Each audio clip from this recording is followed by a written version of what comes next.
En esta imagen vemos una arcada del claustro de Santo Domingo de Silos, que es un claro ejemplo de las construcciones románicas.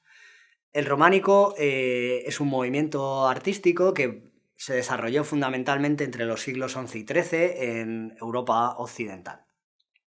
Gran parte de este estilo románico ocurrió alrededor del Camino de Santiago. El Camino de Santiago iba desde Francia hasta Santiago de Compostela y hay que tener en cuenta el contexto histórico, que era un contexto de la reconquista de los cristianos y por lo tanto era un camino que servía un poco para afianzar todos estos territorios conquistados y cohesionar un poco la sociedad cristiana de aquella época.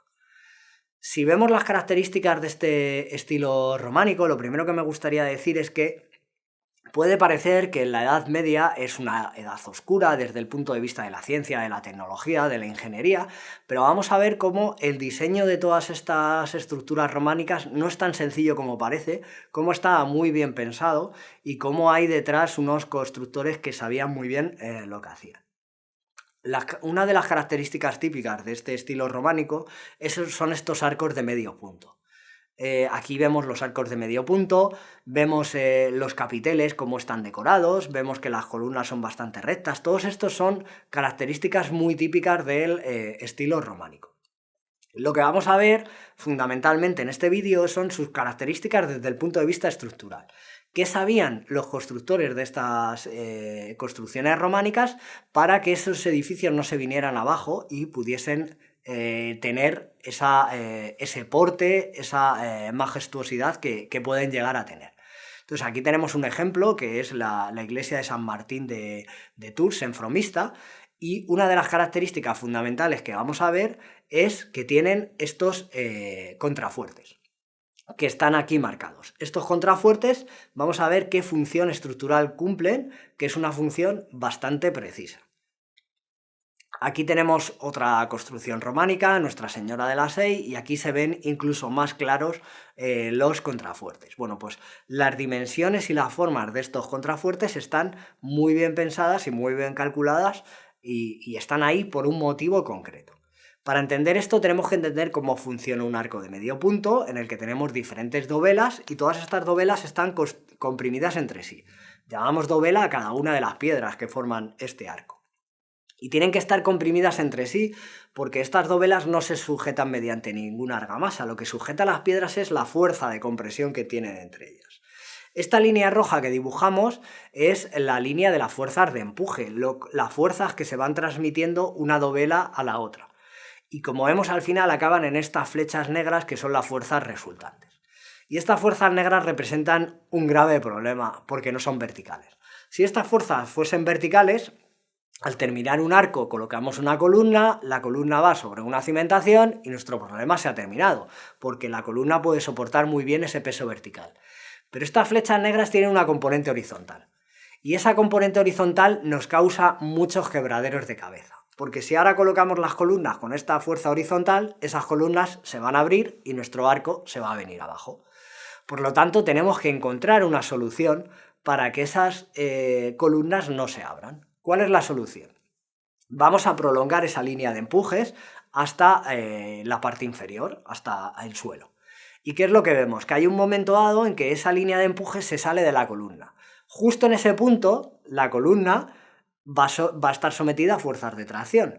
La piedra es un elemento estructural que puede soportar muy bien la compresión, pero es un material que las tensiones de tracción la soporta muy mal porque aparecen fisuras, se abre y va a fallar. Entonces justo en ese punto nos aparecería una fisura en la columna, crecería esa grieta, se abriría la columna y nuestra estructura se vendría abajo.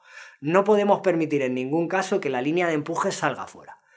¿Qué es lo que hacemos entonces? Pues si nos fijamos en cualquier estructura románica, por ejemplo en una iglesia, nos metemos dentro y vamos a ver un arco. Y justo en la parte de fuera, correspondiendo con ese arco, vamos a ver el contrafuerte.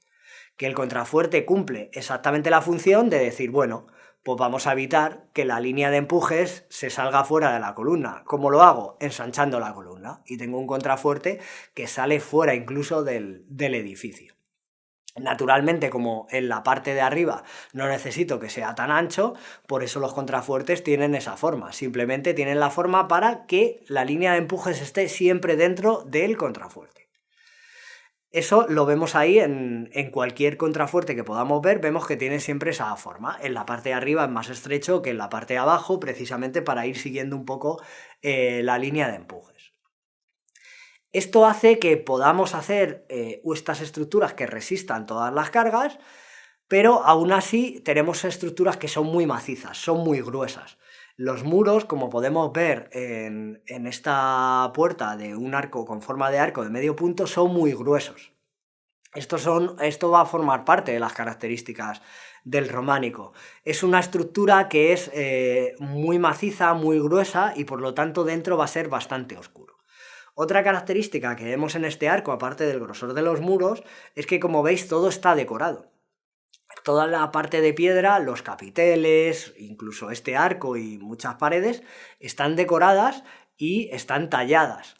Incluso dentro, que en la mayoría de los templos románicos no nos ha llegado, había pinturas. Estaban pintados. ¿Por qué? Porque tenemos que pensar que estamos hablando de una sociedad que en su mayoría era analfabeta, no sabían escribir, y entonces todos estos templos también cumplían una función didáctica. Lo que estamos viendo en todos esos capiteles, en todas esas pinturas, en todas esas tallas, es una historia, es un cómic que nos está contando ese templo, normalmente pues alguna historia recogida en la Biblia, que servía para educar al pueblo, ya que no pueden leer la Biblia, sí que podían leer los templos románicos. De modo que aquí tenemos un resumen de todas estas características del románico. Tenemos arcos de medio punto, tenemos que tener muros gruesos y contrafuertes para soportar las cargas. Al final la altura que podemos soportar con estas estructuras no es muy alta, porque al tener estas líneas de empuje que están inclinadas, contra más alta, más lejos se nos va, no puede ser muy alto.